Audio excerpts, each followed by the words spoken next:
Donc, pour cette première table ronde, il s'agit de dresser un portrait des contraintes autour de l'offre et la demande. Et la demande, notamment la restauration collective. Donc, on a 5 personnes. Il y a Pierre-Noël Canitro, qui est chargé des missions alimentation à la DRAFPACA, à qui j'ai demandé de vous dresser les portraits normatifs, réglementaires de la question aujourd'hui en France. Et il se prête au jeu, merci. Ensuite, on a Christian Rossi, qui est délégué à l'agriculture de la ville d'Avignon, et Solène Espitalier, qui est fondatrice et gérante de l'entreprise sociale et solidaire Les Jardins de Solène. Donc, ils vont nous parler de l'alliance stratégique entre l'entreprise de Solène et puis la gestion et les motivations pour les cantines d'Avignon d'augmenter la part des produits locaux.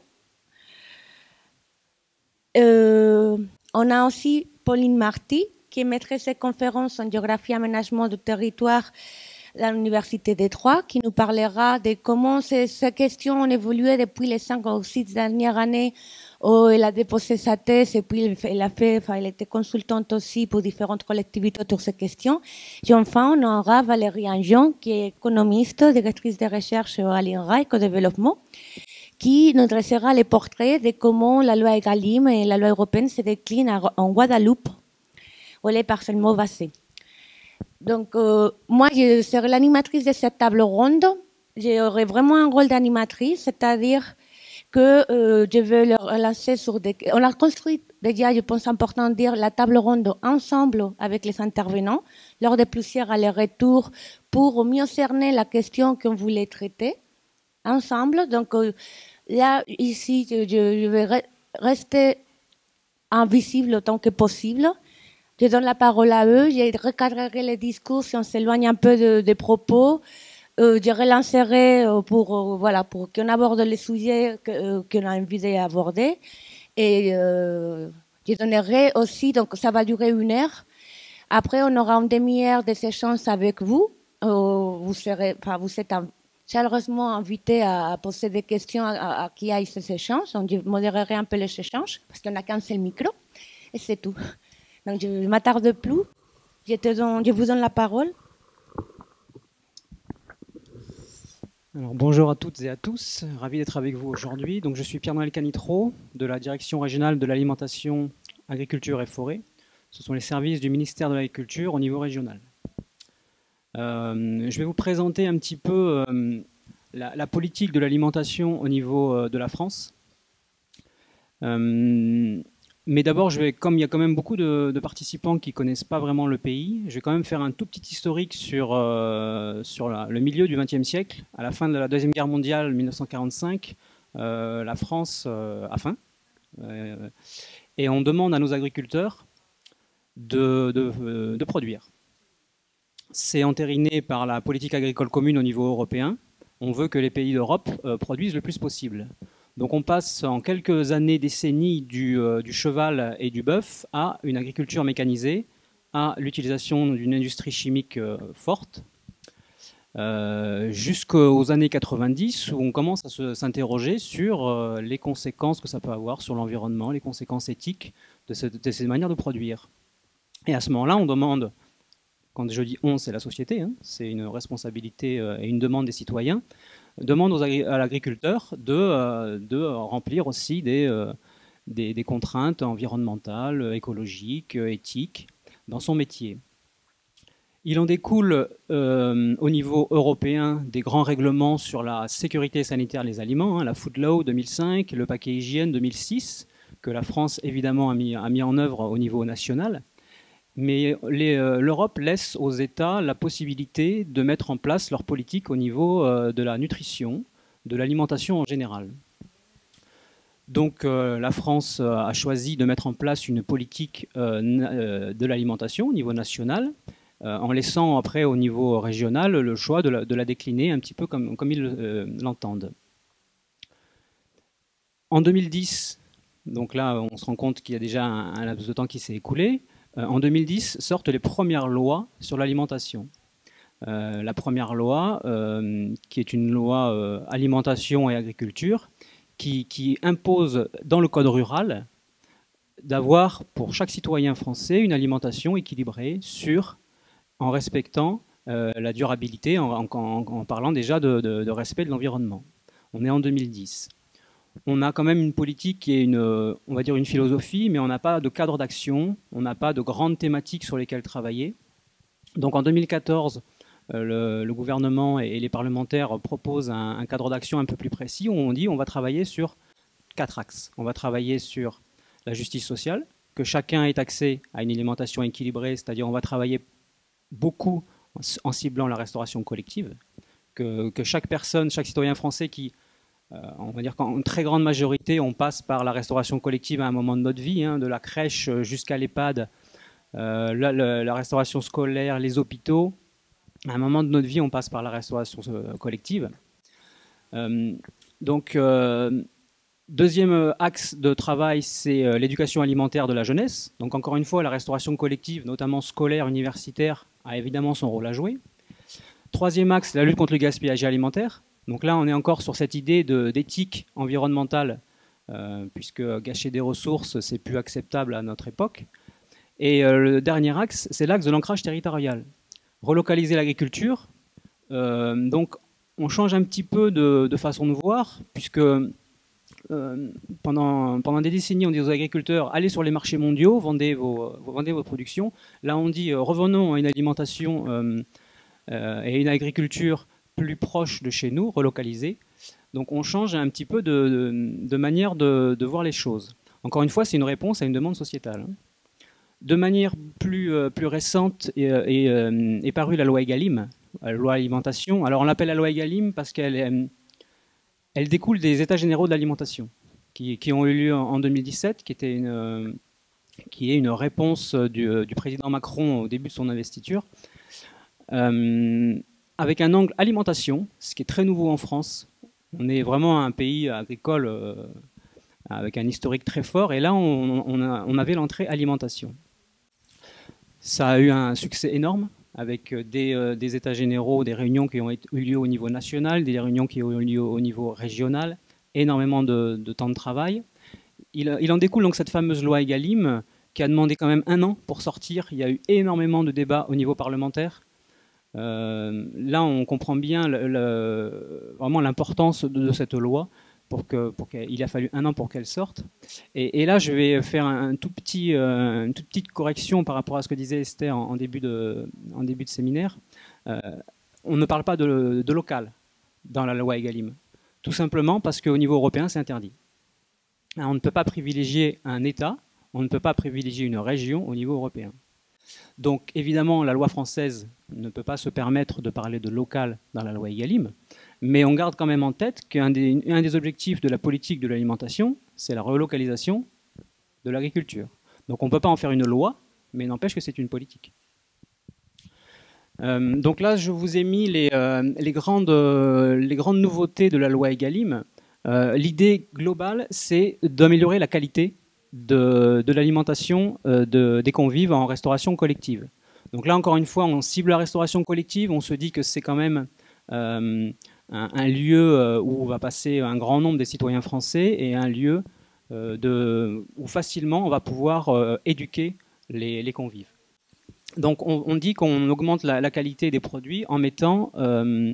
il faut quand même donner un cadre, parce que produit de qualité, chacun peut avoir sa définition, tout comme on parlait du local tout à l'heure, des définitions, on en a déjà vu 2. Au niveau politique, il y en a encore d'autres. Donc là, le Parlement a choisi de mettre des produits de qualité, les signes d'identification de la qualité de l'origine, ce qu'on appelle les SICO, qui ont des labels et des cahiers des charges, soit européens, soit français. Donc, vous les avez ici, hein, je vous ai mis les symboles, vous les reconnaissez peut-être, on ne va pas aller dans le détail, sauf si vous avez des questions particulières, dont 20% de produits issus de l'agriculture biologique. On focalise sur cette agriculture biologique, sachant qu'une des politiques du ministère de l'Agriculture et de l'Alimentation, on va dire couplée avec le ministère de l'Écologie, c'est l'agroécologie. L'agroécologie, le docteur Brinkley en parlait tout à l'heure. c'est un système beaucoup plus large que simplement l'agriculture biologique. C'est une manière de produire un peu plus respectueuse de l'environnement. Vous avez aussi différents autres labels qui ont été choisis, pêche durable, logo ultra-périphérique pour les régions ultramarines. Donc en gros, tout ce qui est Europe, mais en dehors de l'Europe, mais donc pour nous, les DOM et les TOM. La certification environnementale de niveau 2 jusqu'en 2029, puis la haute valeur environnementale, la mention fermier pour les œufs. Et donc là, on reste sur des labels qui ont des cahiers des charges, on reste sur des labels qui sont assez faciles à pouvoir décrire dans un marché public, par exemple. Il reste le souci de tout ce qui n'est pas compris dedans.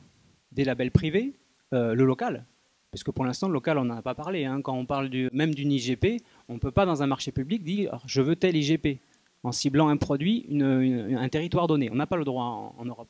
Donc comment on fait pour privilégier le local ? Il y a une espèce de périphrase qui a été trouvée. Alors cette périphrase décrit un petit peu ce que c'est que le développement durable au niveau européen. C'est un produit qui est acquis en prenant en compte le coût des externalités environnementales. C'est-à-dire en gros quel est l'impact environnemental d'un produit. Or on l'a dit tout à l'heure, chiffrer ce coût environnemental, on n'est actuellement pas capable de le faire, et notamment pour des denrées alimentaires. Les travaux sont en cours, l'Agence de l'environnement et de la maîtrise de l'énergie travaille sur le sujet. Actuellement, c'est un critère qu'on ne peut pas utiliser dans les marchés publics parce qu'on n'est pas capable de le chiffrer. Alors cette obligation de produits de qualité dans la restauration collective, elle est pour 2022. On estime pour l'instant au niveau DRAF que ce critère-là ne sera pas utilisable en 2022. Donc on propose actuellement aux acheteurs de la restauration collective de se fixer plutôt sur l'agriculture biologique ou en conversion, sachant qu'en effet c'est une politique assez forte au niveau de la France et portée par les chambres d'agriculture au niveau régional, et le HVE, la haute valeur environnementale. Encore une fois, hein, c'est une politique du ministère et déclinée par les chambres d'agriculture. Donc voilà pour cette loi qui est un petit peu... on peut se poser des questions, hein, on privilégie la qualité, mais si cette qualité est associée à du local, c'est encore mieux. Mais on ne peut pas privilégier le local pour le local. Ensuite, si on réfléchit maintenant, donc ça c'est un point de vue national, hein, c'est macro, hein, si on réfléchit un petit peu, on descend un petit peu au niveau régional, où est-ce qu'on en est? Ben, au niveau régional, on a 4000 cuisines à peu près, soit centrales, soit cuisinées sur place, en restauration collective. Donc, ce qui fait quand même beaucoup d'établissements. Ensuite, ils produisent plus de 250 millions de repas, sachant que là, on parle de restauration collective au sens large. Hein, encore une fois, il y a les crèches, il y a le scolaire, il y a l'université, il y a les hôpitaux, il y a les EHPAD, il y a l'armée, il y a le pénitentiaire, il y a les entreprises, l'administration. Enfin, vous voyez, c'est pas aussi simple que quand on travaille sur une école ou un établissement ou même 10 écoles où on a facilement les données sur l'approvisionnement, sur les budgets, etc. Là, pour rencontrer les 4000 acteurs de la restauration collective, ça demande un travail un petit peu compliqué. Donc il a été décidé dans certaines régions de France de mettre en place des observatoires. Interrogés, par exemple en région parisienne, c'était plus de 6000 établissements de restauration collective. Alors, il se trouve qu'ils ont des taux de retour assez faibles, et on peut penser que ce taux de retour va concerner ces retours vont concerner surtout les établissements qui sont déjà impliqués dans ces démarches d'amélioration de la qualité. Donc on fausse un petit peu les résultats. En tout cas, c'est la stratégie qu'on a choisie à la DRAF PACA, c'est de ne pas entrer dans ces observatoires parce que on estimait que ça n'allait pas refléter la réalité du terrain. Donc actuellement, on n'a pas de diagnostic sur l'ensemble des 4000 cuisines pour savoir où ils en sont en termes d'approvisionnement, de qualité locale. Chaque collectivité, chaque établissement fait suivant une politique. Des fois, c'est la politique d'un établissement, voire d'un chef de cuisine, qui a décidé, parce qu'il est sensibilisé sur la question, de se lancer dans la démarche. Et du coup, nous on a du mal à récupérer ces données-là. Alors maintenant, donc ça c'est du point de vue, on va dire, des acheteurs, hein, de la demande. Maintenant, si on regarde au niveau de l'offre, cette slide-là, pour les gens qui connaissent encore pas trop bien la France et encore moins peut-être PACA, la région PACA, elle a quand même des grandes disparités entre un nord-est des départements alpins où on trouve des productions carnées, des produits laitiers. On en trouve, ça ne veut pas dire qu'il y en a énormément. Hein. On est sur une production de montagne, donc on est sur de l'extensif, on n'a pas des gros rendements. Et on l'a dit tout à l'heure, hein, une zone plutôt ouest où là on a une vraie production. On a même, Esther en parlait, des gros faiseurs, des agriculteurs qui ont déjà des débouchés à l'export depuis des décennies et qui vont pas forcément être intéressés par la restauration collective. Il faut savoir que PACA est la première région productrice de France en pommes, en poires, en courgettes, en melons, en abricots. Donc la production, on l'a. La question, c'est de savoir sur quel type de débouchés actuellement nos agriculteurs vont. Alors ensuite, on peut passer à la suivante. Pour essayer de mettre du lien entre, bon là on l'a vu, hein, les acheteurs, déjà on n'a pas une idée très claire de leurs besoins. La production, il va falloir les convaincre que c'est intéressant pour eux. Au milieu, on l'a dit, il y a tous les acteurs intermédiaires grossistes, notamment les logisticiens, parce qu'il ne faut pas oublier qu'un agriculteur, c'est un métier agriculteur. Logisticien, c'est un autre métier. Vendeur, c'est un autre métier. Savoir répondre à savoir lire un cahier des charges d'un marché public, savoir y répondre, c'est un métier à part entière. On demande actuellement un peu aux agriculteurs, tant qu'on ne travaille pas de manière, on va dire, professionnelle à l'échelle de la région, hein, tant qu'on ne travaille pas de manière un peu plus professionnelle, on leur demande de tout faire en fait. On leur demande d'être producteurs, de répondre au marché public et d'être logisticien. On estime que ce n'est pas pérenne. Que si on n'arrive pas à coordonner et de spécialiser les agriculteurs dans leur métier, les logisticiens dans leur métier et les acheteurs aussi dans leur métier, parce qu'un acheteur doit aussi prendre conscience des contraintes de la restauration collective, eh ben on n'y arrivera pas. Donc on met en place des projets alimentaires territoriaux. Hein. Bon, c'est le même principe qu'un système alimentaire territorial, c'est juste le nom qui change. Projets alimentaires territoriaux qui ont été mis en place, qui ont été créés par la loi d'avenir de 2014 et mis de manière opérationnelle en place à la fin 2016. Donc l'idée là, hein, c'est de faire le lien entre la production et la consommation au bout du compte. Alors ça a un sens plus large, hein, le projet alimentaire territorial, parce que c'est la consommation au sens large. La plupart des projets alimentaires territoriaux en France ont comme entrée la restauration collective. Évidemment, c'est quand même au niveau politique une manière d'afficher un travail qui est fait sur l'alimentation. Et quand on parle d'alimentation dans un projet alimentaire territorial, évidemment, le premier maillon, c'est l'agriculture. On en parlait tout à l'heure aussi, c'est la planification. Est-ce qu'on veut avoir des terres agricoles dans notre région? Pourquoi faire, hein, PACA, vous avez vu tout à l'heure la carte, il y avait quand même beaucoup de vin, de raisins pour faire du vin, des plantes à parfum. On a du miel, on a des olives, on a beaucoup de productions très typées Méditerranée, mais au bout du compte qui ne sont pas vraiment une demande de la restauration collective. Donc installer des agriculteurs sur des terres qui valent des millions, c'est une chose, mais il faut qu'il y ait un intérêt pour la collectivité, un intérêt public, à les installer sur des productions vivrières, à partir du moment où on a une vraie volonté politique de mettre en place ces projets alimentaires territoriaux. Donc actuellement, on en a, voilà, vous voyez, on a quand même la région qui est assez largement couverte. On a plus de 50% en surface et encore plus, on a 56% en termes de population qui est intégrée à un projet alimentaire territorial en PACA, avec des projets qui sont plus ou moins avancés. Hein, vous voyez par exemple le projet alimentaire territorial de la métropole d'Aix-Marseille et du Pays d'Arles qui couvre l'ensemble du département des Bouches-du-Rhône. Mettre en place un projet alimentaire, c'est-à-dire mettre autour de la table tous les acteurs de l'alimentation à l'échelle d'un département, Alors, je pense que vous êtes capable de comprendre que forcément, ça prend du temps.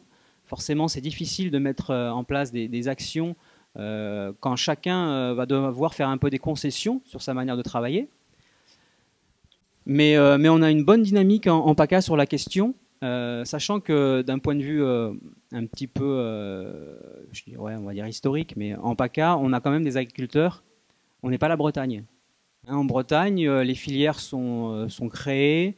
Ils ont beaucoup moins de soucis que nous à répondre à la demande de la restauration collective.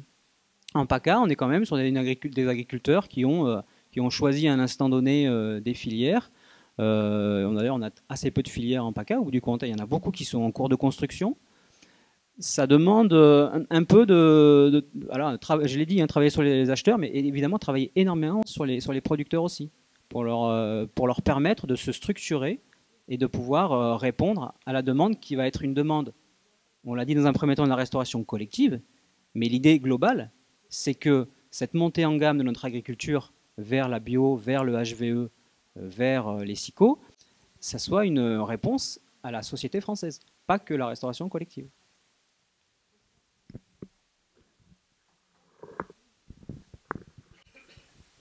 Donc, on va parler cet après-midi justement des intermédiaires et des médiateurs et ces structures intermédiaires. On aura plusieurs exemples pour mettre en contact cette offre et demande à PACA. Je voudrais maintenant que M. Rossi nous explique comment, dans votre cas précis sur Avignon, vous faites avec cette manque de structuration de filières, ce contexte régional que M. Canitron nous a décrit. Comment vous faites? Qu'est-ce qui c'est votre stratégie, vous, dans vos cantines? Voilà. Bon, bonjour à toutes et à tous. Donc, je crois que vous avez déjà entendu un peu parler de la cuisine d'Avignon. Moi, je vais aussi vous parler de comment on en est arrivé là. Et en premier, je vais parler plus lentement peut-être. C'est bon, voilà. En premier, c'est dès l'élection de Madame Cécile Helle à la mairie d'Avignon, elle a tout de suite, dans ses premiers projets, elle a souhaité remunicipaliser la cuisine centrale. L'objectif initial, c'était surtout de mieux manger à l'école. Et donc, c'est avec ces directives que nous avons commencé à travailler avec donc le directeur de la cuisine, en sachant qu'il a fallu tout reconstruire. C'est pas, on ne change pas de chef de cuisine ni rien. Il faut se remettre en place avec les marchés, avec toutes les questions d'hygiène, le matériel qu'il a fallu changer et tout. Ça a été un gros challenge qui a été d'ailleurs gagné. Hein. Je vais mettre un peu les lunettes, voilà. Car ça a été un gros chantier. Qui a été un succès grâce aux femmes et aux hommes qui se sont investis dans ce projet. Je parle de tous ceux qui étaient à la cuisine, qui ont vraiment œuvré sans compter leur temps ni leurs heures. Une fois que ces premières années se sont passées, nous avons eu donc une vitesse de croisière qui s'est mise en place. Et nous avons travaillé pour une amélioration des relations avec les agriculteurs. Parce que, donc, comme on voulait changer notre façon de faire, donc nous avons pris des contacts, aussi bien au niveau de la Chambre d'agriculture, que nous avons rencontré des personnes qui avaient souvent des projets, et nous nous sommes mis autour de la table, et nous avons essayé de travailler ensemble. Le trait majeur de cela, c'est que ce qui n'était pas fait avant, c'est qu'on a discuté entre ceux qui produisent et ceux qui ont besoin. Donc, ça a été, il a fallu se faire connaissance et il a fallu surtout avancer sur tous ces projets que nous avions mis en place. Donc, je dirais que si on pouvait faire un bilan de cette action, il ne pourrait être que positif, car notre cuisine centrale et son directeur Hugues Fortunat qui est là, ont un rayonnement important et qui a été reconnu puisqu'il y a eu de nombreux reportages de France 3 et France 2, dont un qui a été quand même assez important, c'est celui avec Élise Lucet, qui montrait tout ce qui se passait dans les cuisines qui étaient en délégation de service public et qui tout d'un coup, quand on a vu, c'était un peu rebutant d'ailleurs, et puis tout d'un coup, on a vu le pont d'Avignon et Élise Lucet, qui n'est pas quand même tendre souvent avec ces personnes qu'elle interroge, elle a montré qu'on pouvait faire autrement que ce qui se passait. Et donc, c'est la ville d'Avignon qui avait été mise à l'honneur pour cette nouvelle façon de procéder. Alors, ce côté donc de parler, de discuter avec beaucoup de personnes, nous a amené surtout à avoir des projets communs. Et à travers la cuisine dont on parlera souvent aujourd'hui, je voudrais parler aussi de l'action qu'on a eue avec des agriculteurs. On ne s'est pas arrêté à la cuisine. Nous avons défendu toutes les terres agricoles et surtout, on a récupéré toutes les terres qui étaient à urbaniser et qui ne l'étaient pas pour les rendre aux agriculteurs. Donc, à quelques mètres de vous, donc à la zone agroparc, il y avait 25 hectares qui étaient libres d'urbanisation et qui ont été mis à la disposition de jeunes agriculteurs, du lycée agricole, d'autres agriculteurs qui étaient avec des moutons, tout ça. Donc, vous voyez qu'on a déjà travaillé là. Le deuxième point, c'est la liaison est-ouest. C'est-à-dire, c'est une route qui va traverser Avignon, surtout la zone verte, pour relier, pour éviter le centre d'Avignon. Et là aussi, il y a une trentaine d'hectares qui ont été expropriés, hein, c'est-à-dire que les agriculteurs ont été obligés de vendre donc leurs terres. Et en attendant, ces terres, elles ont été continuées à être travaillées par ceux qui étaient en place, mais il y a eu des terres qui ont été libérées et qui sont devenues donc des armasses, hein, comme on dit chez nous. Et donc, on a réussi à avoir une convention avec l'Adréal qui les a mis à disposition des agriculteurs avec une convention que nous pouvions passer avec la SAFER. Voilà, donc tout allait bien dans le meilleur du monde. On a installé un premier agriculteur. Et puis là, un changement un peu de programme. L'Adréal n'a plus voulu donner les habitations qui allaient avec les terres. Et donc là, il y a eu une cassure qui s'est faite parce que laisser des terres toutes seules avant production, vous imaginez dans les zones périurbaines qu'on risque souvent de ne rien ramasser au moment de la production, hein. Donc, ça n'a pas été un échec, puisqu'il y a quand même un jeune agriculteur, qui a pu, au bout de 2 ans, acheter une propriété agricole route de Tarascon, et qui est installé depuis, et qui continue, et en bio en plus ces terres, donc elles ont été mises en bio, et il travaille comme ça, et il est très content. Voilà. Nous aussi, nous avons soutenu avec la Chambre d'agriculture, la mise en place de distributeurs automatiques de denrées. Vous en avez un à Agroparc qui a été mis, et un autre au parking des Italiens. Donc ce sont des cabanons, on va rester dans la méridionale, et donc à l'intérieur, il y a tous ces distributeurs, et donc ça a été fait, ça, en collaboration avec aussi la chambre agricole, je vous l'ai dit, et puis le département aussi, hein. Et donc ça a permis, de cette installation, ça a permis qu'il y ait un groupement d'agriculteurs, ce qui est quand même difficile à faire, parce que on le voit, les agriculteurs, c'est chacun chez eux. Dans les coopératives, c'est déjà limite, hein. Donc là, ça a été une bonne chose. Il y a une trentaine d'agriculteurs qui se sont mis ensemble, en groupement, pour justement avoir un éventail de produits qui soit tout le temps disponible dans ces casiers qui sont je dirais, très bien utilisés par beaucoup de gens, hein, et c'est un succès aussi. Nous avons aussi mis en place un marché des producteurs qui se situe donc au bord du Rhône, à Avignon, contre les remparts, et qui a à peu près 40 producteurs qui lorsqu'ils ont la production, bien sûr, viennent sur ce marché et vendre à tous les Avignonnais. Et là aussi, c'est un grand succès. Donc, la ville d'Avignon est très consciente de cette zone agricole qui est souvent attaquée, hein, parce que les terrains sont souvent demandés à l'urbanisation. Et Madame le maire a, depuis son élection, elle n'a pas ouvert une seule zone à l'urbanisation. Ce qui aussi montre l'intérêt qu'elle porte aux agriculteurs. Excusez-moi. Voilà, alors donc pour revenir un petit peu donc, aux questions qui ont été posées. Je crois que c'est difficile aujourd'hui d'être satisfait des nouvelles lois qui sont en place.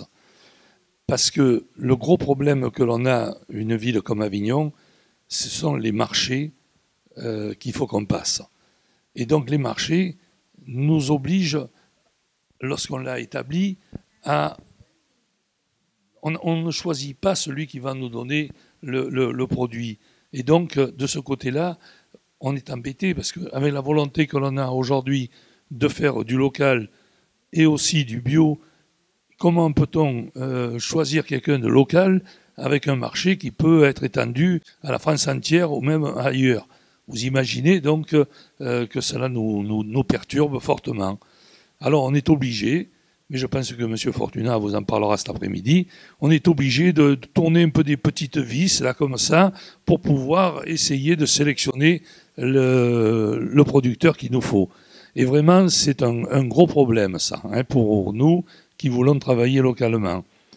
Alors, on met à l'honneur aussi un produit que vous avez entendu parler tout à l'heure, c'est AgriLocal, où on travaille fortement avec l'agri-local et nous avons même été élus, comme il y avait un classement qui était fait au niveau de la France entière, la ville d'Avignon a été classée lauréate pour tout ce qui est école. Donc il y en a eu d'autres de lauréats qui étaient pour les collèges, pour les lycées, pour d'autres établissements, pour les hôpitaux.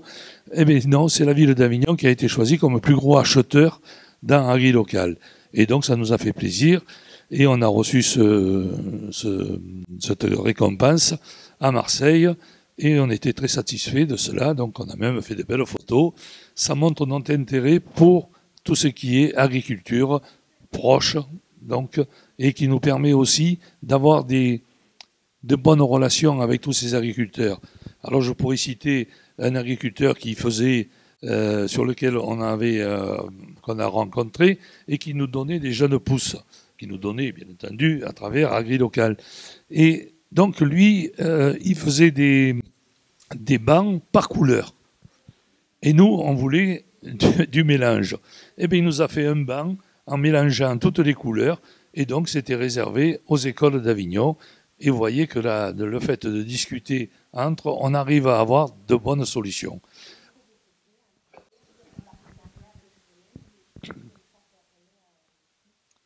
Alors, comme Solène était à côté de moi, donc je n'allais pas y couper l'herbe sous les pieds.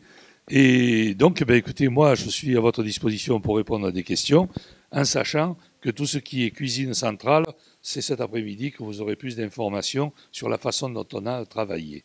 Voilà, je passe la parole à Solène, alors. Bonjour à tous. Merci déjà d'être là avec nous. Donc, je suis Solène Espitalier, je suis la fondatrice des Jardins de Solène.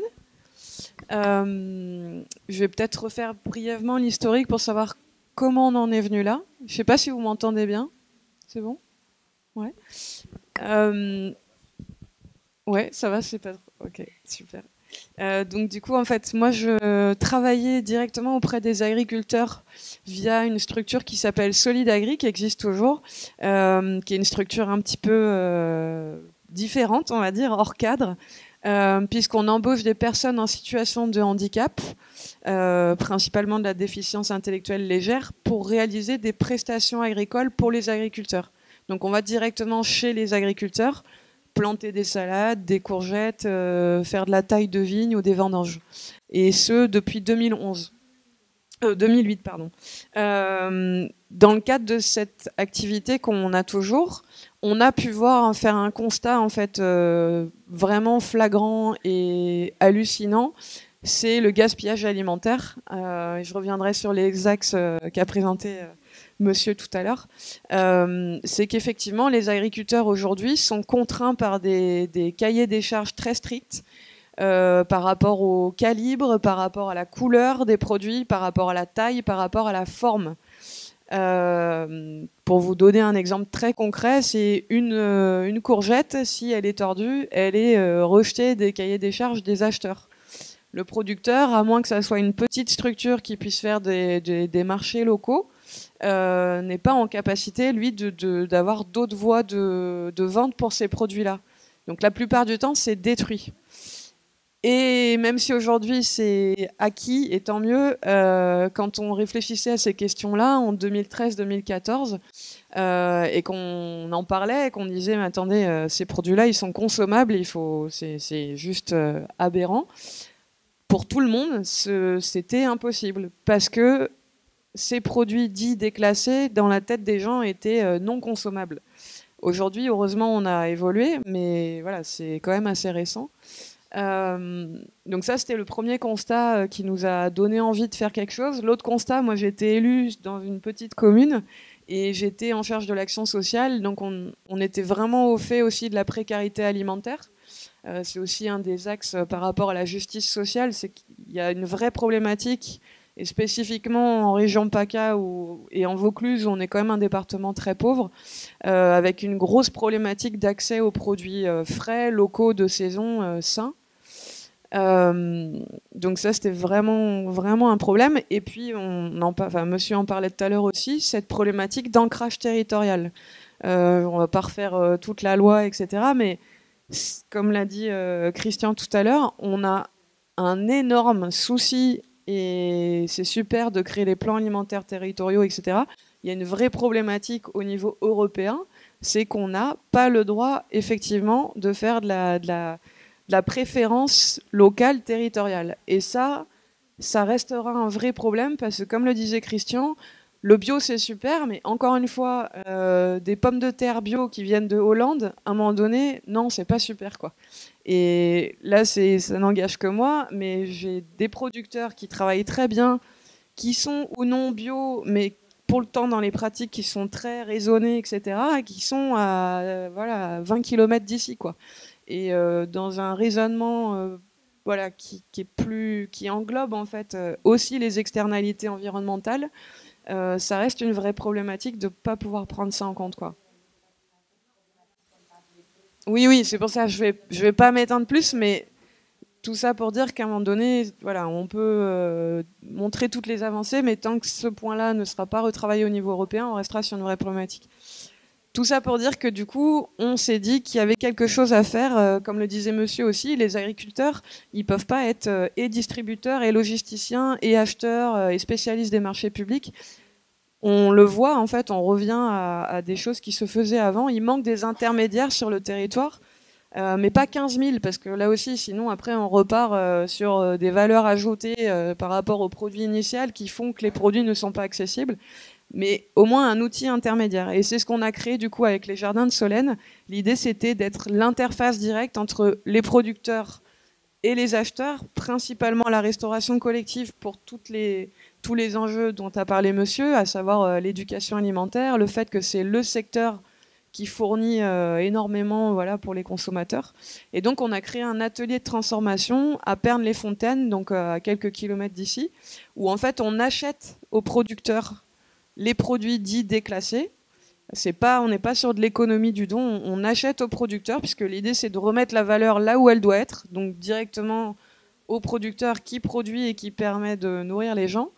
On épluche ces produits, on les lave, on les découpe, donc en rondelles, en râpés, en brunoises, enfin les besoins de la restauration collective et demain des particuliers. Donc, et on les met sous vide, donc sans conservateur, etc. C'est que grâce au sous vide qu'on peut avoir une garantie de fraîcheur de 7 jours en moyenne. Et donc c'est des produits qui sont prêts à consommer ou à cuisiner. Et là aussi, à mon sens, mais Hugues en reparlera sûrement mieux cet après-midi, c'est aussi remettre la valeur en aval de la filière, c'est-à-dire pour les restaurateurs et la restauration collective, leur cœur de métier, c'est la cuisine. Donc là où nous, on les décharge de cette étape, on va dire, un petit peu ingrate et sans valeur ajoutée, eux peuvent retravailler vraiment leur cœur de métier. Et du coup... Ouais. Il y en a beaucoup de cuisines qui ne sont pas équipées d'un atelier de légumerie, donc ils ne peuvent pas décontaminer, éplucher et couper leurs légumes. Donc c'est là où, dans ce contexte-là, que l'action de Solène, son activité, qu'il y a beaucoup de cuisines qui ne sont pas équipées de légumerie, en fait. Effectivement, en fait, en tout ça, on a fait des études, voilà, on a pu faire tous les constats dont parlait monsieur. Et effectivement, il y a beaucoup de restaurations collectives, soit qui ne sont pas ou plus équipées, et soit qui n'ont plus les moyens humains, parce que, voilà, pareil, au niveau politique publique, etc., au niveau des financements, il y a quand même des vraies contraintes pour les restaurants collectifs et les collectivités. Donc, il y a ce vrai besoin sur les territoires, et ici ou ailleurs, c'est quand même un constat un petit peu général. Et c'est ça qui a fait en fait qu'on a créé cet atelier, donc qui est un atelier de transformation en 2017. Et là où je pense qu'il y a des vraies réflexions à avoir, et donc je sors un tout petit peu du cadre, mais juste 2 secondes, c'est que l'alimentation, enfin vous en avez parlé déjà beaucoup, et vous en reparlerez sûrement cet après-midi et demain, c'est quand même ce qui nous touche tous et de façon inconditionnelle, mais du coup ça touche à beaucoup de domaines, le côté économique, mais aussi le côté stratégie territoriale, d'où les plans alimentaires territoriaux. Également la santé, je pense que monsieur Verger là, interviendra justement sur tout ce qui est questions sanitaires et nutritionnelles. Donc c'est un enjeu incontournable. Et du coup, nous, on l'a pris aussi dans ce sens-là avec notre projet, puisqu'on est dans de l'économie sociale et solidaire. Et donc, au-delà de juste parler de lutte contre le gaspillage alimentaire, on est aussi sur de l'embauche de personnes en difficulté. On est aussi dans le zéro déchet, puisque nos propres épluchures issues de l'atelier, en fait, sont valorisées par une entreprise partenaire qui fait du compost. Et aussi sur la logistique, puisqu'il y a des vraies problématiques de logistique par rapport au local.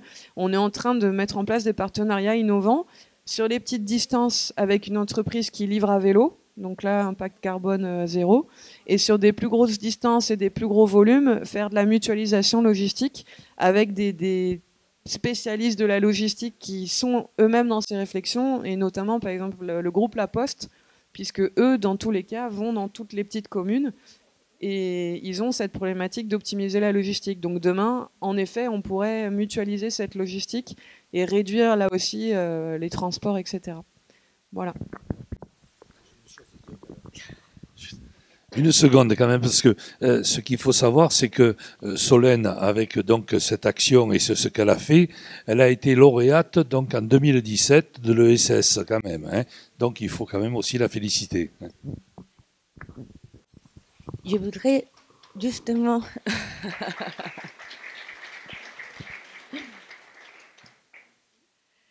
donner la parole à Pauline sur ce sujet que tu viens d'évoquer dans l'approche systémique ou holistique que tu as de la question de l'alimentation, que tu as très bien tracé, très bien.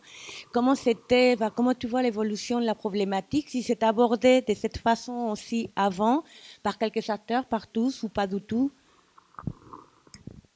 Merci. Bonjour à tous. Donc, je suis Pauline Marty, maître de conférence à l'Université de technologie de Troyes. Et j'ai réalisé ma thèse entre 2008 et 2013 sur notamment la question de la restauration scolaire locale et durable dans le cas de la ville de Brive-la-Gaillarde.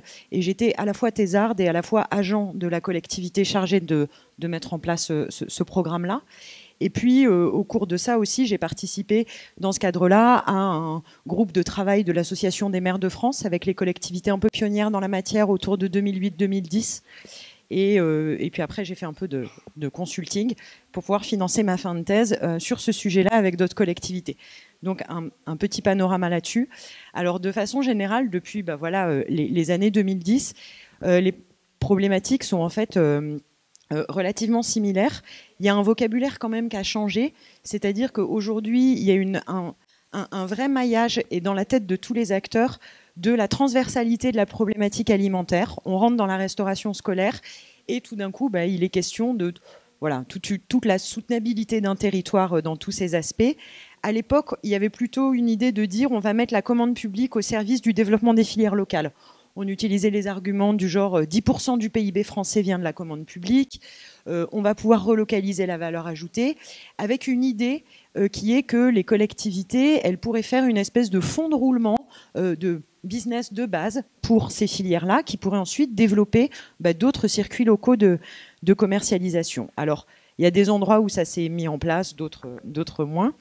Il y avait aussi l'idée de changer le regard sur les produits locaux, parce qu'on a cette magnifique histoire en France de nos produits locaux spécifiques qui sont maintenant sous AOP, IGP et autres. Mais qu'est-ce qui se passe pour le tout venant des territoires? Alors à Brive, on est donc dans le Massif central en moyenne montagne.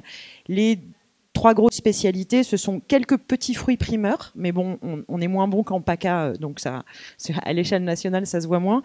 Et sinon, des productions de bœuf limousin ou de palmipèdes gras. Donc des marchés, des produits de niche. Et du coup, il y avait un enjeu de dire, oui, mais la diversité dont on a besoin en restaurant scolaire, elle est beaucoup plus large, donc on va pouvoir s'adresser à toutes les filières possibles. Alors, les enjeux au niveau des marchés publics, j'en parle très rapidement parce que je sais que ça va être abordé cet après-midi. Il y avait eu cependant quelque chose d'intéressant dans le groupe de travail de l'Association des maires de France. Donc à l'époque, c'était conduit par Jacques Pélissard, avec l'exemple de la ville de Lons-le-Saunier, qui a beaucoup avancé en restant complètement dans l'illégalité par rapport au marché. Mais apparemment, quand le maire est président de l'Association des maires de France, le préfet l'embête un petit peu moins. Bon, voilà, peut-être une solution. Non, mais l'AMF nous a dit, écoutez, cette interdiction de préférence locale vient des règles européennes. On touche là au cœur de la construction économique européenne, le marché unique, et derrière des accords à l'OMC. Donc la posture militante de vouloir que la loi change, a priori, ça ne marchera pas. Adoptons une posture pragmatique qui est, OK, comment est-ce qu'on peut tisser, modifier, faire apparaître dans nos marchés publics des éléments techniques qui permettent à nos candidats locaux de mettre en valeur l'intérêt de la localité en termes de fraîcheur, en termes de moindre impact environnementaux et tout ça. Donc la FNAB avait beaucoup aidé là-dessus notamment. Et par contre, ce qui traverse vraiment cette question-là depuis 2008 jusqu'à aujourd'hui, j'ai l'impression que c'est vraiment l'enjeu de gouvernance, l'enjeu de réunir les acteurs autour de la table, l'enjeu d'apprendre des mondes, enfin voilà, celui des élus, du développement local, puis celui de l'agriculture, qui est pas, enfin voilà, qui se connaissent pas forcément. Et puis de découvrir d'un côté les contraintes très complexes d'une exploitation, de l'autre celles d'une restauration scolaire. Voilà. Alors ensuite, donc moi j'ai essentiellement travaillé avec les collectivités et donc peu avec les groupes d'agriculteurs qui allaient voir les collectivités. Côté collectivité, ça a vraiment commencé en 2008, juste après le Grenelle de l'environnement, et notamment il y avait eu une étude à l'époque de EDF qui montrait que dans à peu près 60% des programmes pour les élections municipales de 2008, il y avait une histoire de bio ou de produits locaux dans les cantines. Ça a commencé, mais c'était des vœux pieux, il y avait peu de technicité, notamment pour les agents municipaux. Mais très vite, c'est monté en puissance, en fait, parce que dans le même temps, autour des années 2010, il y a beaucoup de collectivités qui ont dû mettre en œuvre des SCOT, et donc des documents de planification où tout d'un coup, il y a l'agriculture qui arrive devant les yeux des élus urbains. Et puis, comme les collectivités étaient aussi à cette époque-là un peu obligées de s'agrandir, on a eu de vraies alliances urbain-rural à organiser, et l'agriculture était vue comme un sujet un peu intégrateur. Donc ça a été quelque chose qui a lancé un peu ça. Sauf que ça passait pas toujours très bien parce qu'en fait, les cantines scolaires, ça reste quand même un des hauts lieux du pouvoir communal. Donc donner ça à l'interco, c'est pas toujours facile. Et donc du coup, à cette époque, ça venait des villes plutôt, et puis personne n'avait de recettes. Très vite, cependant, ce qui a marché, ce sont quand les villes ont trouvé en face d'elles des réseaux d'agriculteurs qui étaient assez actifs, qui commençaient déjà à s'organiser en réseau et qui comprenaient cette logique des villes de vouloir travailler à une agriculture locale avec une entrée qui soit l'agriculture de notre territoire et pas spécifiquement telle ou telle type d'agriculture.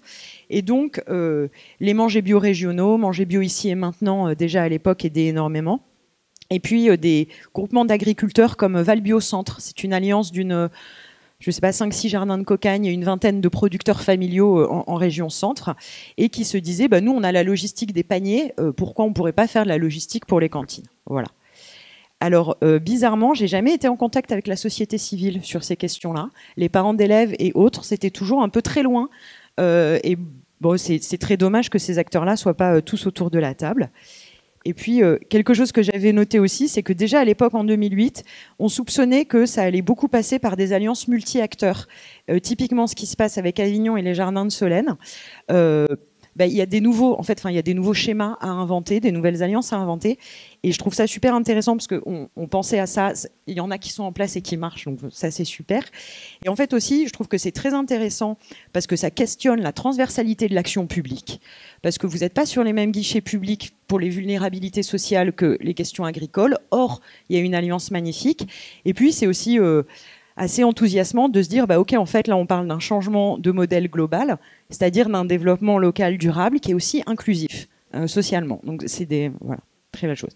Alors, au niveau timing, je sais pas. D'accord. Alors, 2-3 minutes. Qu'est-ce que... J'avais beaucoup de choses à dire. Je ne sais pas si, Esther, tu veux me guider sur un point particulier dont tu veux que je parle.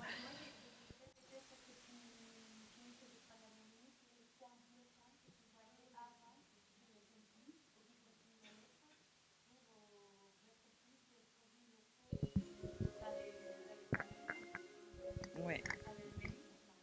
Très bien. Alors...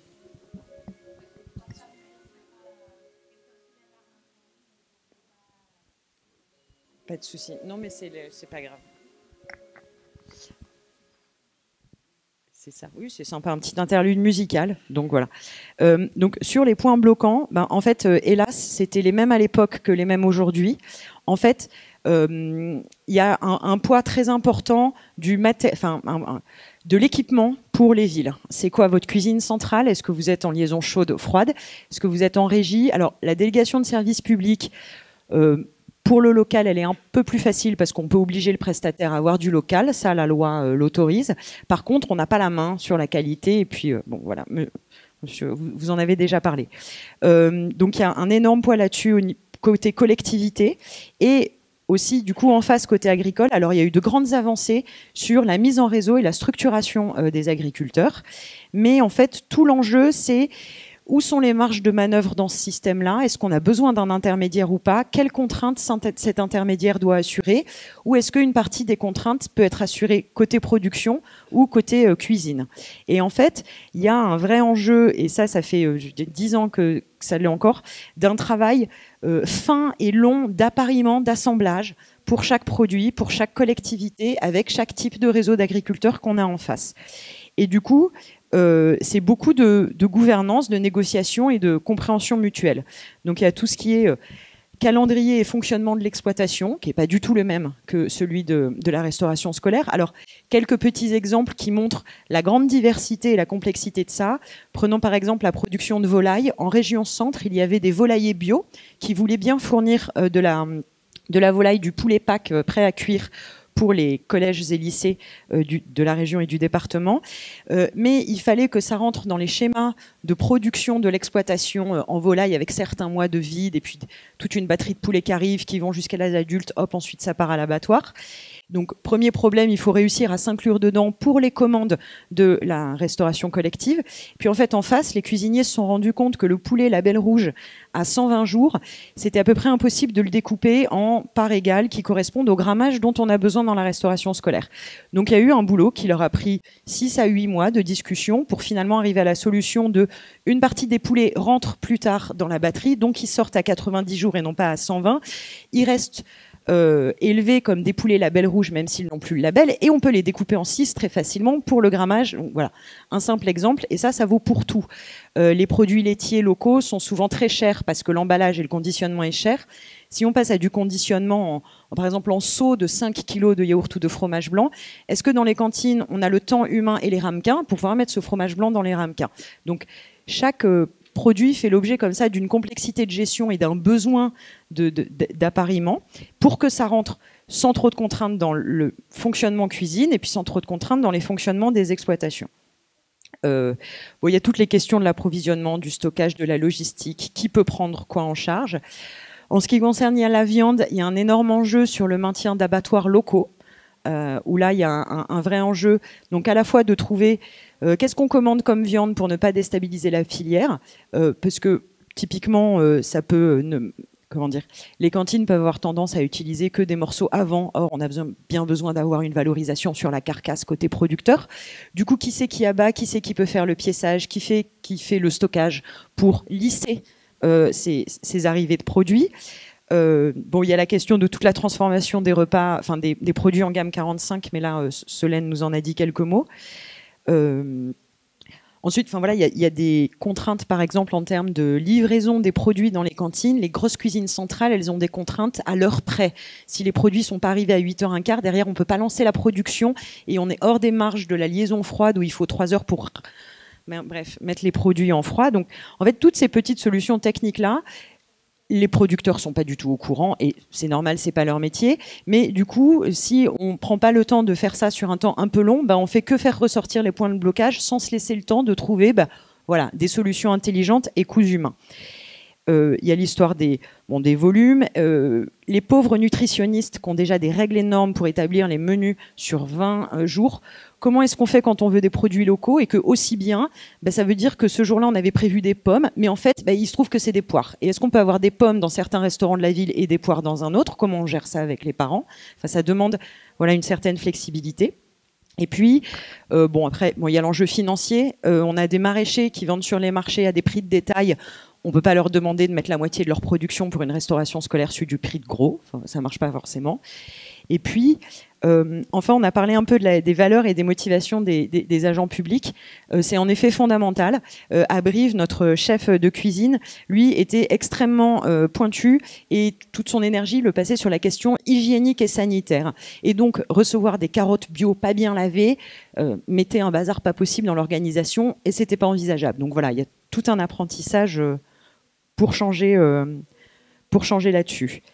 Et voilà, il me semble que j'ai à peu près dit. Alors, j'ai beaucoup parlé de grosse cuisine. Juste, dernier point, sur les communautés de communes et les communes rurales.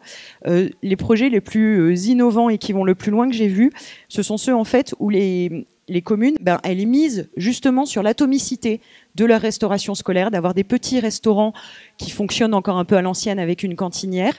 Mais en fait, on se rend compte que très vite, on peut s'appuyer sur les petites logistiques du quotidien des agriculteurs qui vont déposer leurs enfants à l'école et acheter du pain pour en profiter, pour assurer toute une livraison et une logistique. Voilà.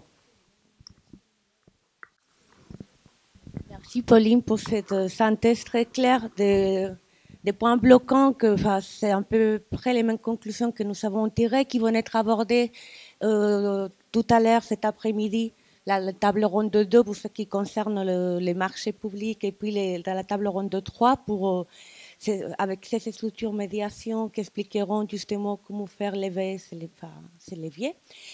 Je voudrais que Valérie, je l'invite à qui nous explique comment cette loi Egalim qui a été tracée, le portrait tracé par M. Canitro, elle se décline en Guadeloupe. Et justement, qu'est-ce qui sont vos verrous à la relocalisation de l'alimentation en Guadeloupe? Merci beaucoup Esther. Je suis Valérie Angeon, je suis économiste. Merci beaucoup de cette invitation à participer à ce séminaire qui porte sur une question qui est transverse à plusieurs territoires. La question de la sécurisation de l'alimentation à travers sa territorialisation ou reterritorialisation. Je vais vous emmener dans une autre Méditerranée, ce qu'on appelle souvent la Méditerranée américaine. Je vous amène dans l'espace Caraïbe. Espace Caraïbe dont on peut faire effectivement l'analogie avec la Méditerranée au sens où c'est une mer au milieu des terres, Mediterrarum. C'est aussi une zone de passage, une zone de flux, une zone d'échange. On aura l'occasion d'y revenir. C'est un espace culturel assez riche, assez diversifié, et c'est enfin un espace social, politique, économique, lui aussi très très différencié, avec des pays qui ont des statuts différents, des pays qui ont des régimes politiques et des niveaux de vie complètement différents. Ceci étant, quand on parle des Antilles françaises, et c'est le cas de la Guadeloupe, on rajoute un autre niveau de complexité, puisqu'il s'agit de régions françaises et européennes. Hein. Tout à l'heure, la première intervention mentionnait le logo des régions ultra-périphériques de l'Union européenne, et on va revenir justement sur cette question de la périphéricité et de ce qu'elle implique en termes de vulnérabilité économique aussi pour ces espaces, et comment l'agriculture joue un rôle avec cette question de la sécurisation de l'alimentation. Alors, ce qui est singulier à cet espace Caraïbe, et c'est le cas en particulier de la Guadeloupe, c'est qu'il y a des relations très très tournées vers l'extérieur depuis l'origine, et en particulier au niveau du secteur agricole. Donc une activité agricole qui est dominante et qui est structurée par une agriculture tournée vers l'exportation, donc vers l'extérieur, et qui de fait ne satisfait pas, n'est pas amené à satisfaire les besoins de la population locale, donc pas du tout amené à satisfaire la demande intérieure. Ce qui veut dire qu'on est face à un contexte de dépendance extrêmement fort pour ces économies-là, économies dont il faut rappeler qu'elles sont de petite dimension, la petite taille, et insulaires, donc des îles. Donc petite taille, ça signifie des marchés étroits, autrement dit une offre et une demande qui sont limitées, des ressources et des facteurs également qui sont limités, et par conséquent des difficultés à pouvoir réaliser des économies d'échelle. Vous savez, ce lien un petit peu mécanique entre la baisse des coûts quand les quantités produites augmentent.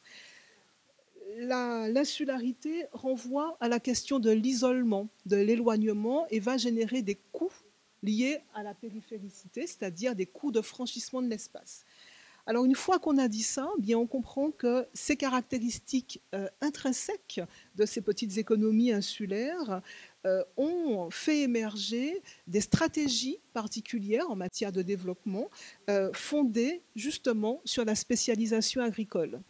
Et cette spécialisation agricole, elle a reposé, conformément au paradigme productiviste, sur une agriculture centrée sur l'extérieur, donc ça je l'ai dit, donc des monocultures, des grandes cultures d'export.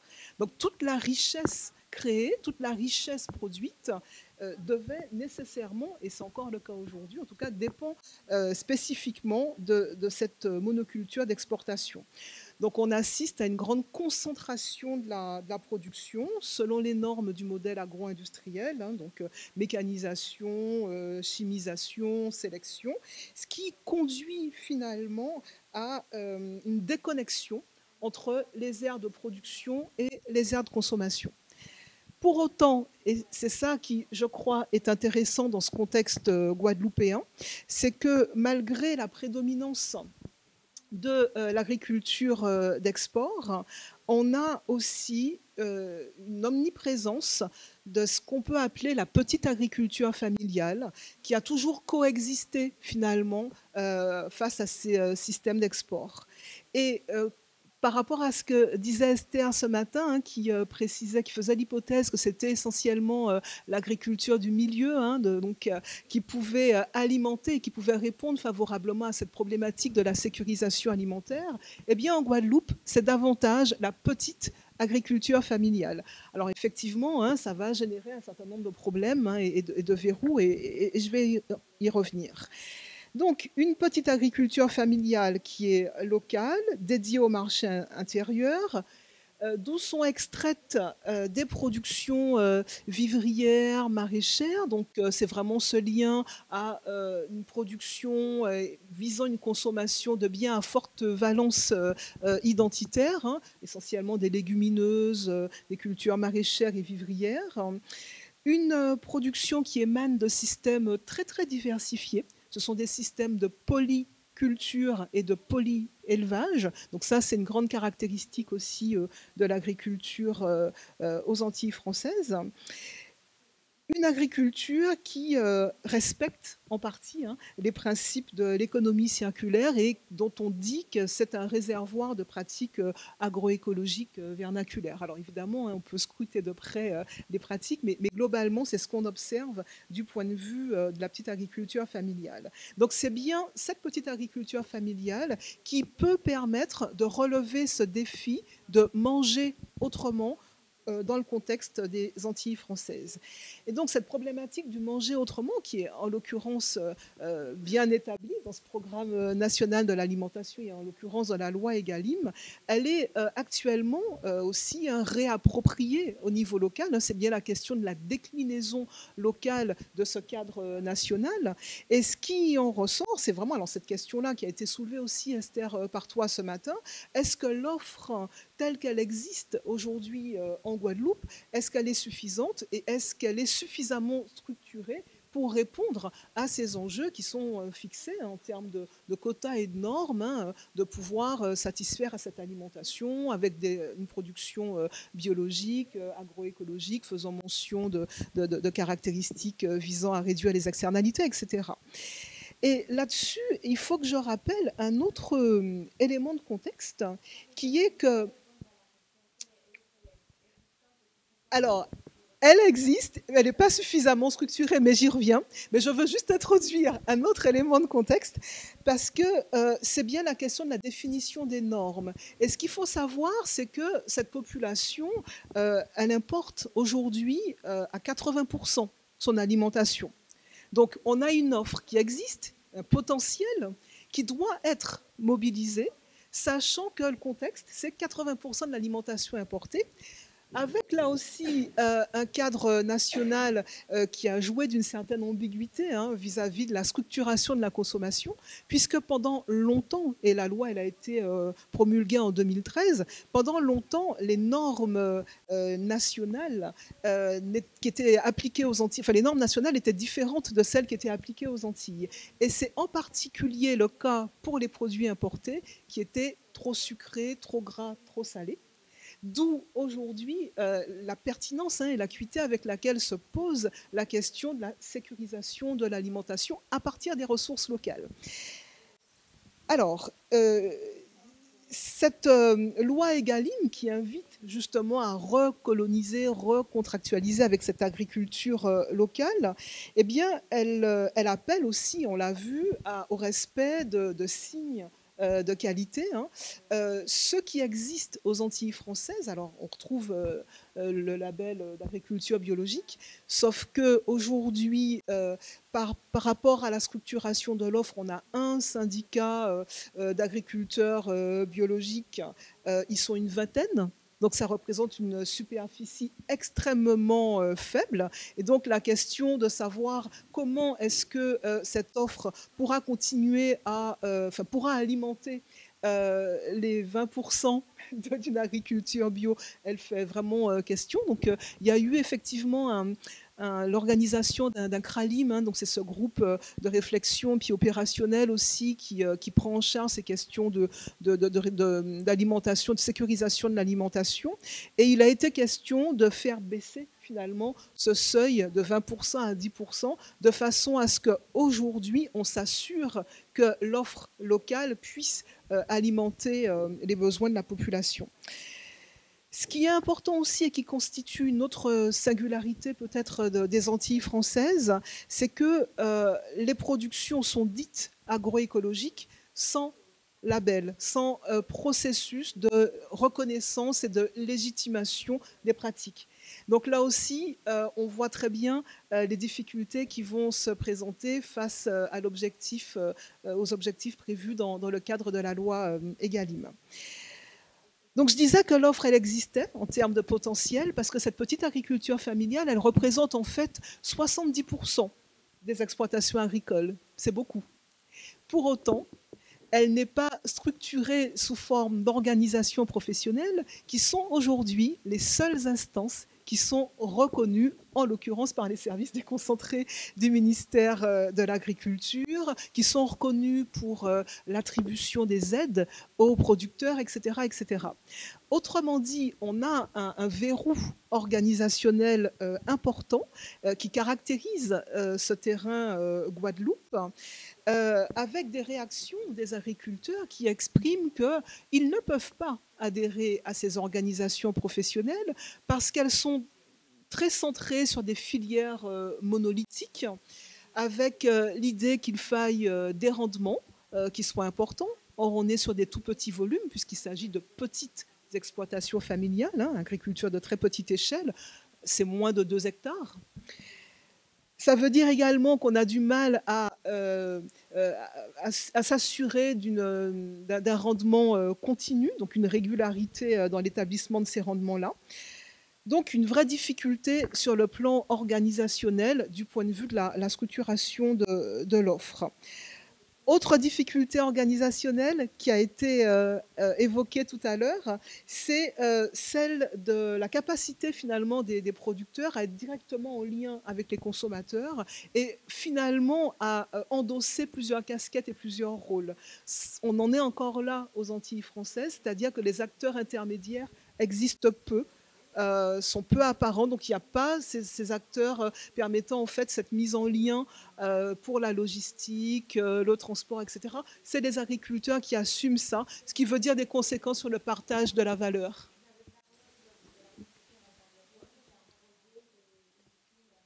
Et j'y viens. Et j'y viens. Donc c'est ça, et c'est les derniers points sur lesquels je vais conclure. Pour autant, on a le Nord Grande Terre, qui est vraiment le bassin vivrier de la Guadeloupe, c'est le grenier de la Guadeloupe, qui a élaboré un projet d'alimentation territoriale autour d'un atelier d'agrotransformation, parce que c'est effectivement un des autres nœuds, pouvoir stocker ces produits frais, les transformer et assurer leur écoulement à travers la restauration collective. Alors, le Nord Grande Terre ici, donc j'ai mis les chiffres, avait ce projet de création, de transformation d'un atelier en termes agroalimentaires visant à préparer 10 000 repas par jour, essentiellement pour la restauration collective du Nord Grande Terre. Et là-dedans, on est à la fois sur des enjeux de préservation de cette petite agriculture familiale et des pratiques agroécologiques qu'elle recèle, mais également sur une velléité de reconquête des consommateurs, du goût, puisqu'on a une consommation essentiellement structurée sur l'alimentation importée. Donc il y a un vrai enjeu autour de la sensibilisation et de la rééducation des populations locales pour pouvoir consommer local. Ici, ces productions sont connues ou reconnues comme étant agroécologiques sans label pour l'instant. Donc ça, c'est important aussi à mentionner dans le cadre de nos échanges. Enfin, je voudrais terminer juste pour conclure sur ce cas de la Guadeloupe avec une réflexion qui, pour moi, est celle de la proximité. On est sur un territoire qui est de petite dimension, qui force finalement une proximité géographique, sociale, organisationnelle, une capacité à regarder ensemble dans la même direction. Et finalement, ce qu'on constate, c'est que les catégories de la proximité sont complètement cassées. J'ai envie de dire que la proximité, elle est en panne parce que finalement, on se préoccupe peu de s'alimenter localement. En tout cas, on a des goulets qui sont tels que ce n'est pas encore fait. Donc, la proximité géographique joue peu. On importe encore des produits, donc on s'approvisionne de l'extérieur majoritairement. Cette proximité organisationnelle, se faire ensemble, eh bien, on voit bien qu'il est peu existant encore aujourd'hui, avec des difficultés d'organisation et de structuration de la profession. Et puis, la capacité à regarder ensemble dans la même direction pour l'avenir, elle fait débat. Elle fait débat autour des formes d'agriculture à valoriser, à mobiliser pour répondre à ces enjeux de sécurisation de l'alimentation. Voilà, je vous remercie.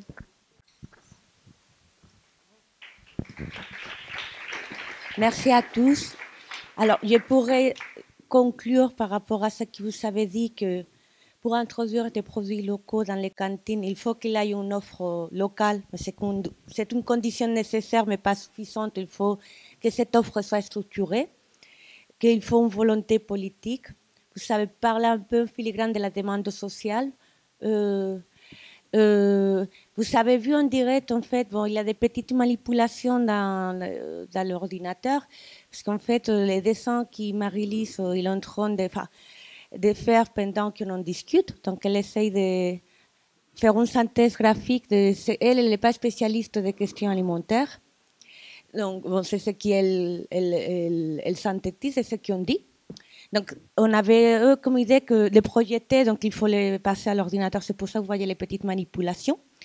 Mais enfin, c'est pour qu'ils nous servent de support pour les débats maintenant, pour la discussion avec vous.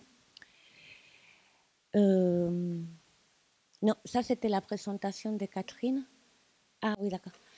Est-ce que quelqu'un veut lancer la première question?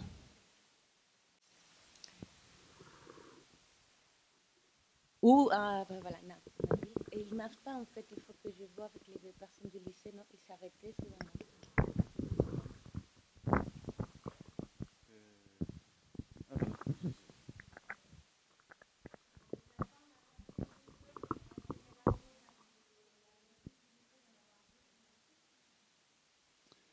Oui, donc bonjour. En fait, j'étais interpellé un peu par ce que vous disiez sur la Guadeloupe, sur difficulté à regarder ensemble et en particulier un débat sur des formes agricoles à valoriser. Donc j'aimerais savoir un débat où, dans quel type d'arène et en fait sur quoi tient ce débat, c'est-à-dire quelles sont ces fameuses formes agricoles à valoriser.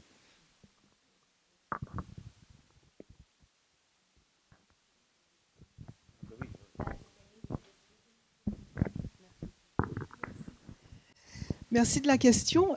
Il y a effectivement de gros enjeux autour de la construction de ces arènes dans les territoires. Alors, la communauté d'agglomération du Nord Grande Terre constitue aujourd'hui un de ces cénacles où peuvent être débattues ces questions, puisqu'elle a un véritable projet de création de cette usine. Donc, les premières pierres de l'usine ont été posées d'ailleurs au mois de juin tout récemment. Et il est question autour de ça de faire s'articuler à la fois les consommateurs et les producteurs autour de comment consommer, reconquérir cette alimentation locale. Donc il y a vraiment des questions qui se posent autour qui se posent d'abord en termes de santé publique. Hein. Ce que je n'ai pas dit, c'est que ce trop gras, trop sucré, trop salé qui est introduit par l'alimentation importée induit des pathologies très très développée. Hein. La prévalence de l'obésité, elle est à plus de 33% sur nos territoires, contrairement à la moyenne hexagonale qui est à 18%. Bon, donc ces arènes-là, elles sont aujourd'hui, en tout cas, il y a une arène qui est aujourd'hui bien posée dans le cadre de la communauté d'agglomération. Et ce dont il est question, c'est bien de revaloriser cette petite agriculture familiale, c'est-à-dire de pouvoir mobiliser ce potentiel pour véritablement alimenter la population locale de ce point de vue-là. Il y a d'autres instances, le CRALIM en est une, pour mettre en cohérence l'ensemble des politiques touchant à la sécurisation de l'alimentation. Et c'est vraiment là que le débat se construit avec la société civile.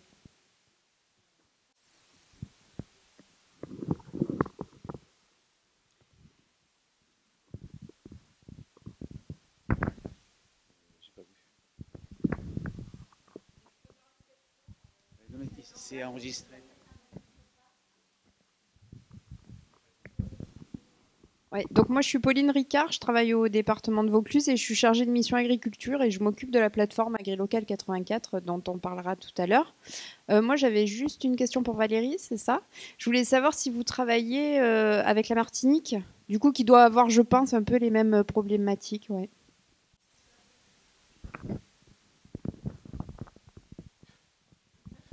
Est-ce que je peux...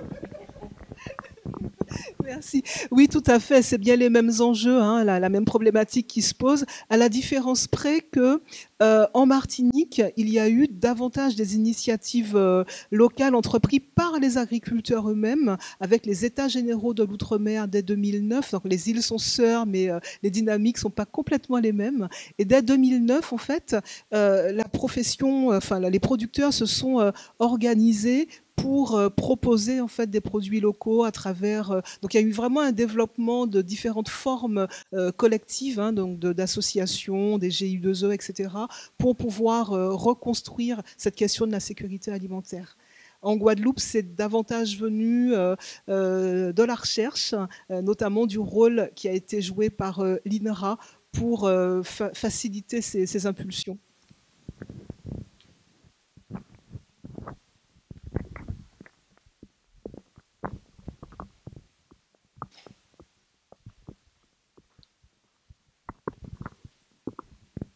J'avais une question pour tous les intervenants, en fait, sur les aspects réglementaires, puisque ça semble, à vous entendre, complètement verrouillé par ce marché unique européen, tout ça. Pourtant, je pense que la problématique de l'approvisionnement local, de la restauration collective et des institutions au sens large, elle n'est pas unique en France et que tous les pays européens doivent être dans cette même dynamique. Est-ce qu'il n'y a quand même pas des marges de manœuvre à imaginer, en tout cas, ensemble au niveau européen entre les pays, quoi. Alors, je ne sais pas si c'est tous les intervenants qui peuvent... Comme elle s'adresse à l'Europe et qu'il y a des intervenants non français-européens dans la salle, donc je vais passer le micro ici, mais vous vous sentez libre aussi de prendre la parole, européen, non européen, voire avec un autre contexte.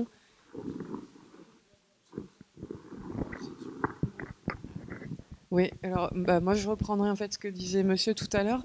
Je pense que ce qui peut être vraiment boostant et un facteur clé de succès en fait dans tous ces écosystèmes locaux et territoriaux, c'est justement la question du coût des externalités environnementales. Et comme le disait monsieur, aujourd'hui, en effet, jusqu'à présent, on n'était pas en capacité de quantifier, de mesurer ces externalités-là. Et il y a tout un travail de fond qui est fait, notamment avec l'ADEME. Nous, pour le coup, typiquement, on est une entreprise pilote sur cette question-là. Et l'idée, c'est de pouvoir être en capacité de quantifier. Et du coup, demain, avec ces éléments-là, on pourra aussi intégrer ce type d'exigence qui sera en plus très bénéfique et qui permettra, entre guillemets, de contourner ce côté interdiction de la préférence locale, quoi.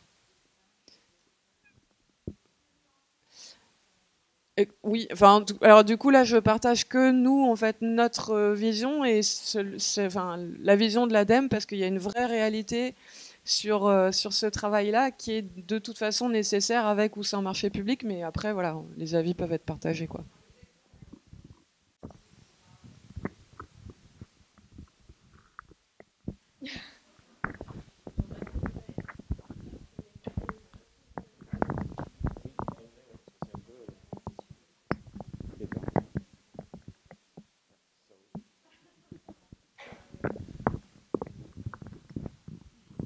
Pierre-Noël aurait pu répondre également, je pense. En fait, donc Valérie Barre de l'Agence régionale pour l'environnement et la biodiversité.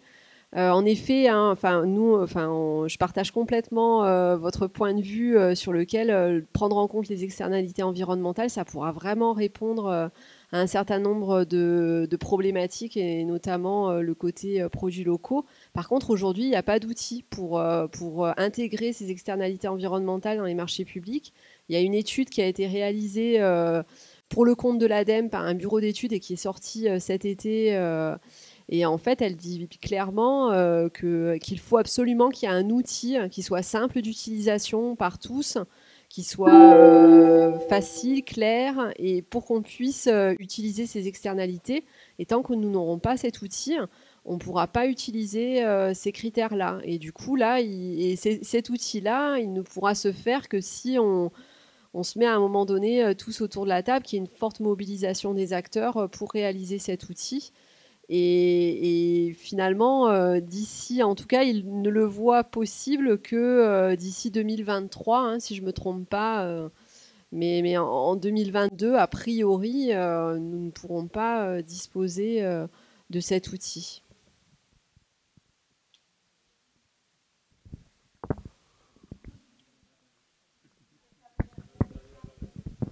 Natacha Sotro de l'ITAB, pour corroborer ce qui vient d'être dit sur la question des externalités environnementales et pour travailler de très près avec l'ADEME sur toutes ces questions d'indicateurs.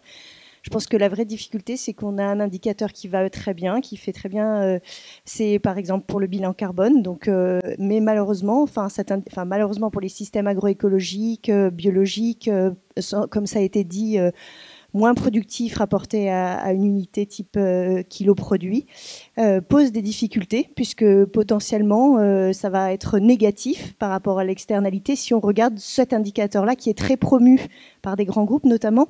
Et pour inversement, tout ce qui est biodiversité, on n'a pas d'indicateur. Les écologues vous le diront, on ne peut pas additionner, on n'a pas une tonne de CO2 comme on a une tonne de CO2 qui nous permet de faire une analyse de cycle de vie du berceau à la tonte du produit. Donc on est en vraie difficulté et je pense même au-delà de 2023, on a des difficultés méthodologiques en fait, d'appréhender les questions liées à la biodiversité, non seulement des impacts, mais également des services rendus, les services écosystémiques qui sont, si on parle de bilan environnemental, il faut non seulement prendre en compte les impacts, donc type analyse de cycle de vie, mais également les services rendus et donc on rentre dans des problématiques méthodologiques très lourdes. Enfin voilà, on pourrait en faire un colloque, mais je suis plus réservée sur ce que, en termes d'outillage, ce qu'on pourrait attendre.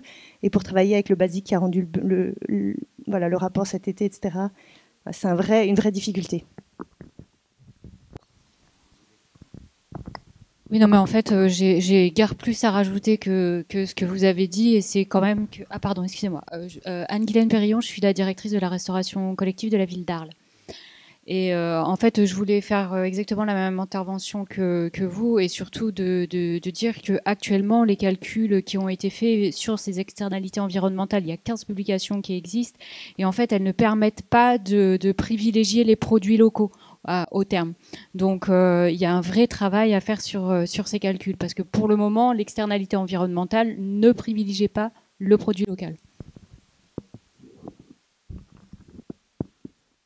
Peut-être un point à rappeler pourquoi sur la loi Egalim on a évoqué ce point-là. J'ai suivi un peu les débats à l'Assemblée par vidéo en direct, sur les différentes commissions de travail. Ce point-là a été évoqué tout simplement parce qu'on ne pouvait pas indiquer produit local. Donc il fallait arriver à faire une entrée locale et on a trouvé l'aspect du cycle de vie du produit et des externalités environnementales. C'était le seul moyen pour le législateur d'arriver à faire rentrer le produit local. Ça rejoint également, donc ce qui fait, ça rejoint un peu, je vais aller un peu plus loin dans mon commentaire, par rapport à la loi Egalim. On a des tas de productions, nous, sur nos régions. Moi, je suis sur un territoire de montagne, je vous en parlerai un peu cet après-midi, où on a structuré une filière viande en système d'élevage extensif, avec autosuffisance alimentaire, avec des pratiques agroécologiques, mais qui n'est pas labellisée. Donc actuellement, dans la loi Egalim, on est dans l'incapacité de faire rentrer ce type de viande de qualité qui arrive dans les restaurants scolaires parce qu'on n'est pas normé. Donc pour en revenir au point, c'est le seul point, l'aspect haute valeur environnementale, cycle de vie du produit, c'était tout simplement un moyen du législateur pour faire rentrer le produit local dans la loi Egalim.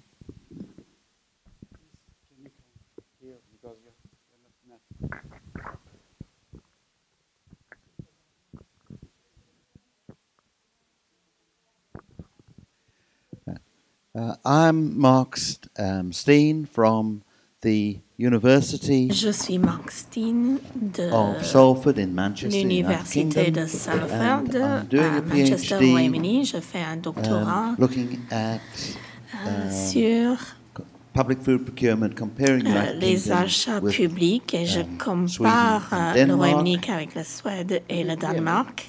Est-ce que vous m'entendez bien?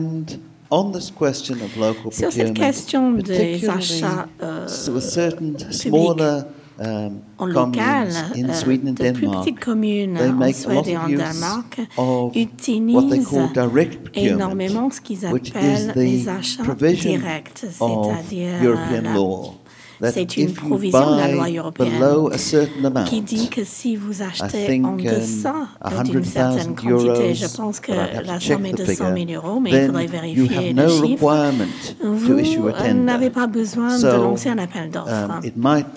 Et donc, il se peut que vous ayez un petit producteur de tomates. Et vous pouvez passer un accord avec ce petit producteur de tomates pour acheter la récolte pendant certains mois de l'année, et vous le faites sans passer par un appel d'offres. Et ensuite, vous pourrez avoir recours à une procédure d'achat public pour acheter vos tomates ailleurs, au moment où le petit producteur n'a plus de tomates à vendre.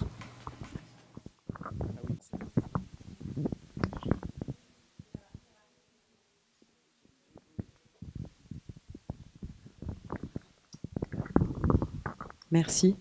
Juste pour faire suite à votre intervention et puis par rapport à ces marges de manœuvre et différentes manières de faire au niveau européen, c'est exact qu'en France, enfin, par rapport aux pays de l'ouest de l'Europe, je ne connais pas bien l'est de l'Europe, c'est nous qui avons la réglementation la plus stricte.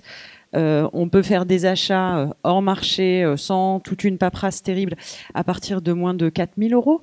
On ne peut pas séparer les différentes choses. Donc on a une législation qui est beaucoup plus rigide que celle en Grande-Bretagne et notamment en Italie, où en Italie ils ont réussi à faire valoir d'anciennes réglementations régionales pré-européennes qui visaient à, je pense des trucs en plus hérités du Moyen-Âge, et qui font une bien plus grande marge de manœuvre.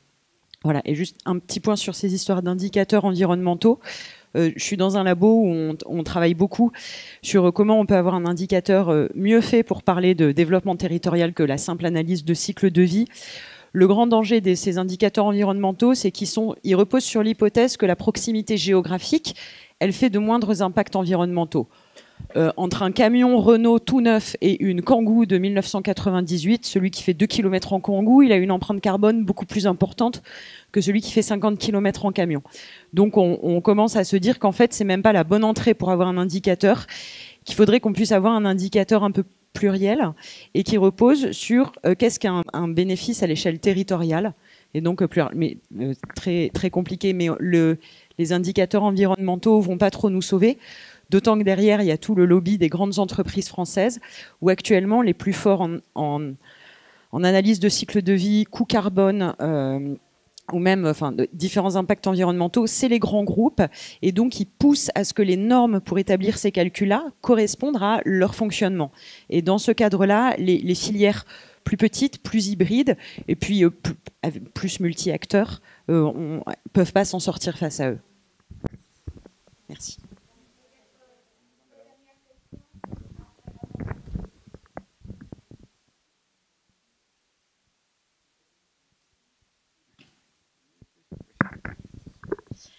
Merci Mathilde Coudray de la chaire UNESCO Alimentation du Monde. Je voulais juste au sujet justement européen qu'on aborde là depuis quelques questions, peut-être rappeler ou informer qu'il existe un groupe à l'échelle européenne qui travaille sur la mise en place d'une politique alimentaire commune et non pas d'une politique agricole commune, et justement pour permettre d'élargir ces questions vraiment à la question de l'alimentation. Et donc pas de rester uniquement au niveau de la production. Et en fait, une des objectifs de cette politique, c'est bien la mise en cohérence des différentes gouvernances qu'il peut y avoir à l'échelle européenne, à l'échelle nationale et à l'échelle locale. Et donc voilà, je vous invite à regarder les travaux d'IPES Food, si ça vous intéresse d'aller plus loin.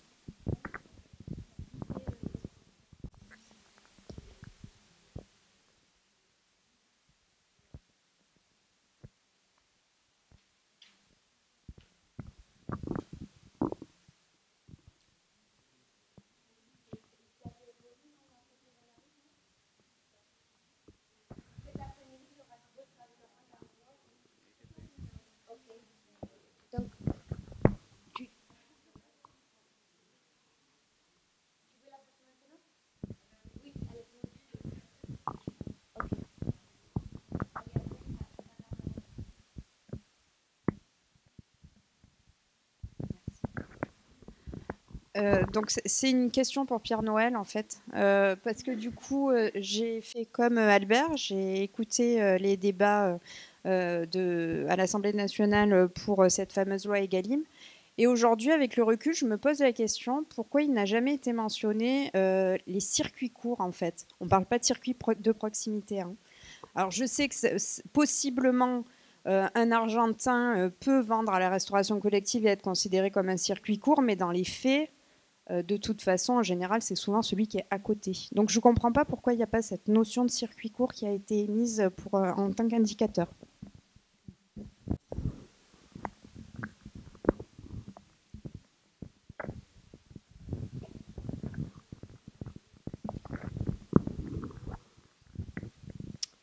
Oui, encore une fois, il ne faut pas confondre ce que peut dire la loi et la politique nationale. Depuis 2016, il existe un guide de l'achat local au niveau national, Localim. L'Agence régionale pour l'environnement a aussi créé un guide de l'achat local de fruits et légumes au niveau régional. Donc l'idée du gouvernement de soutenir l'achat local, il y est. On ne peut pas le transcrire en loi. Ça, c'est pas possible. Donc, des possibilités pour favoriser l'achat local via, en effet, les circuits courts, via le fait de demander à votre répondant de sensibiliser. S'il doit sensibiliser, s'il doit venir sur votre restauration, par exemple, il faut quand même qu'il soit proche de chez vous. Donc, des astuces, il y en a. On est sur du court terme. On n'est pas sur une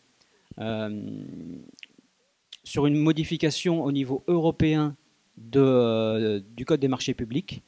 Et l'idée de passer par les externalités environnementales, je suis quand même assez pessimiste à court terme. Je suis très pessimiste. À moyen terme, je ne pense pas que ça résolve le problème du local. Hein, ça a été dit. Le coût de transport ayant un impact moindre que le mode de production, je ne pense pas que ça permettra au bout du compte d'avoir un produit local en utilisant ce critère-là. Mais des astuces, actuellement, dans la rédaction de vos marchés publics, il en existe.